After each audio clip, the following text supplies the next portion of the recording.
Well, howdy everybody. My name's Cooter Pickleberry.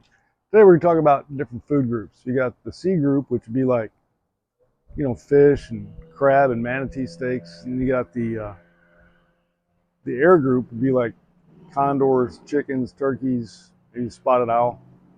You got the land group like possums and cattle and hogs, stuff like that.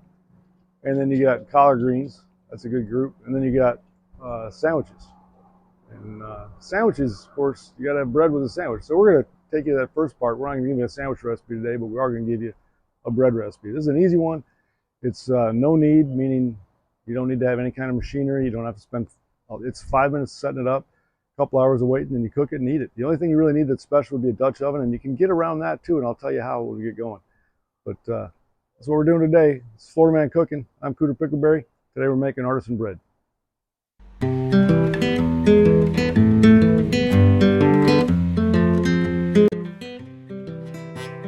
All right, so we got the dry ingredients. We got a big bowl. We're going to mix them all up in there. We'll start with some bread flour. The quantities will be in the description below. I use bread flour because I had some. If you don't, this works just fine with all-purpose flour. A little bit of salt, a little bit of sugar. The yeast we're going to use today is instant yeast, available at the grocery store.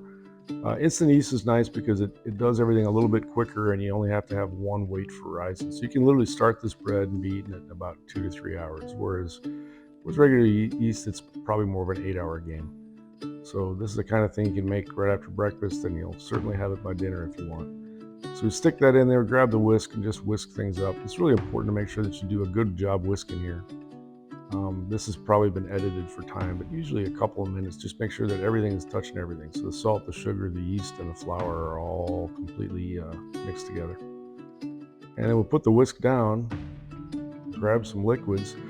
Using the package of yeast said that it wants the water to be between 120 and 130 degrees. So I just heated it up in the microwave, hit it with a meat thermometer. When it was exactly at 125, I put it in there. A little bit of olive oil, not necessary, just something I've always done. Don't really know why. And then we just mix it up with a wooden spoon. Do not use the whisk for this. If you use the whisk for this, you will gunk up the whisk pretty quickly and not be able to do it. What we're looking for is kind of a shaggy appearance. We're just trying to get most things wet. What doesn't get wet right here doesn't matter because it will as it sits and rises in the bowl for a couple hours. Take a rubber spatula to wipe off that wooden spoon and get all that delicious floury goodness. And we'll just kind of make the little ball here and stick the cover on it and let it sit for at least 2 hours or so. Gives you a good chance to rise.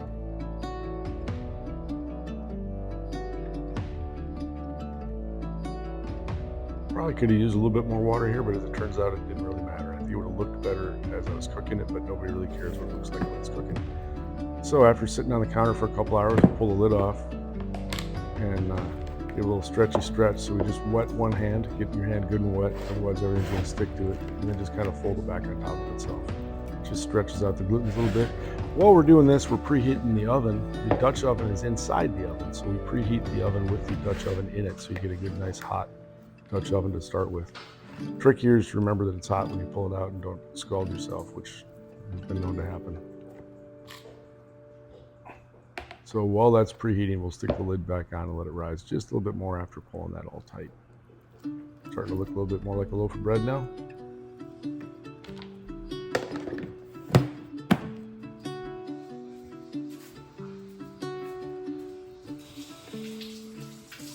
Gonna give it one more pull here real quick.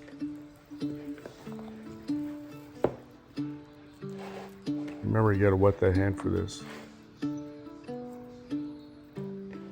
Don't wet your hand, or at least flour it, you're gonna get a lot of stick. The reason I use water instead of flour on this one is it already seemed like it was kind of a dry mix. So I figured why not add a little bit through my fingers. I'll grab a little parchment paper, throw a little flour on it. If you're like me, you threw some on the cutting board before you put the parchment paper down. Not sure exactly why I did that. And as I said, the crock pot was heating in the oven as it preheated. So that's next. We're gonna put this big ball of floury goodness on top of that parchment paper. The reason we're doing this is it helps you retrieve the bread from the hot Dutch oven. Stick a little bit more flour on it, mostly just for looks. It looks pretty cool when it comes out and it's got fresh flour sitting on the outside. And since my hand is a little bit sticky, I just rubbed some flour on them so I could shape this a little bit better. Just doing some last minute adjusting, just pulling things tight. Grab a sharp knife and a scaldingly hot Dutch oven. So that thing's heated up to 450 degrees along with the oven. And we just take that parchment paper and we can set it right inside. It doesn't matter that you seal it up completely. It's a pretty heavy lid and it's going to push that paper down. I don't think there's a whole lot of airflow getting out of it. So if you wanted to, you could probably trim that parchment paper up a little bit, but I think that's overkill. We're trying to make it easy.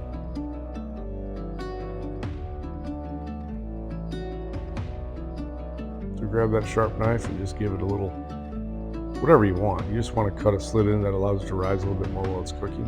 But I usually make an X because it just kind of looks cool when it's all done. You'll see that here in just a minute. Go about a ½ inch, maybe a little bit deeper if you want. And then we just stick the lid on it, kind of crumple that paper down. This is a relatively cheap Dutch oven. I think I picked this thing up for like $30 or $40. It's had it for quite a while and it cooks really well. So there it is in the oven. Set the timer for 45 minutes. And after 45 minutes, we pull the lid off. That now we're going to let the moisture escape. And what that does is makes that crust nice and hard and brown. So you can kind of see right here, it's looking pretty good. It's going to look even better in a little bit. That oven's not that dirty. That's actually a cookie sheet underneath the burner to keep things from getting real nasty. And there's the bread. So that looks like, you know, fancy bread. It's really easy. 5 minutes of mixing stuff up in a bowl and a little bit of resting, throw it on. I stuck it on a rack here to keep it off the cutting board to help it cool better, but you could certainly put it right on a cutting board. It'd be no big problem. And after a couple hours of sitting there cooling, you get to cut. Listen to this crunch. This crunch is outstanding.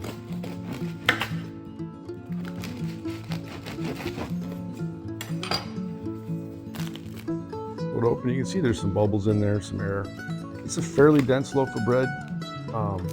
If you let it rise with the normal yeast and went a little bit longer, it would probably be a little bit less dense, but it was perfect. And you know, you can use it for whatever you want now, sandwiches or whatever. In this case, I took some Italian seasoning,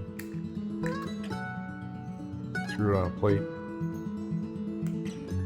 and just kind of made a little dipping sauce with olive oil and balsamic vinegar, and it tasted absolutely amazing. It's a delicious little treat. That and a nice box of wine, you'd be having a pretty big saltwater hillbilly day.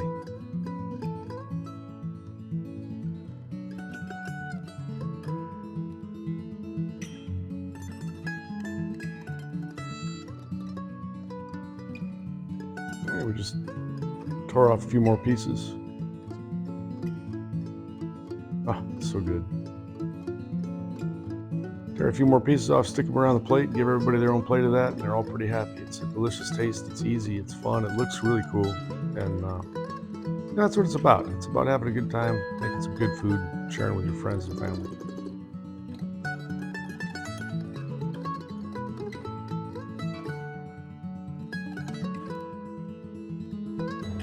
Well, that'll about do that. That kind of wraps things up. It was absolutely delicious. It's easy to make, and there's no reason not to do it. It's cheaper than buying a loaf of bread. It's good stuff. Tastes better too. And the one thing with it is storage. It doesn't last forever. It doesn't have a lot of preservatives in it like a store-bought bread does. So you're good for a couple of days. After that, throw it out and make another one. Pretty easy to make. Thanks for joining us. God bless you. If you got time, say a prayer for the people in Jamaica. They're about to get whacked, and after having been through a few hurricanes my own self, I don't wish a Cat 5 on an island like that on anybody. It's going to be horrible. So keep those people in your hearts. Thanks. Come back, see us again. Take care.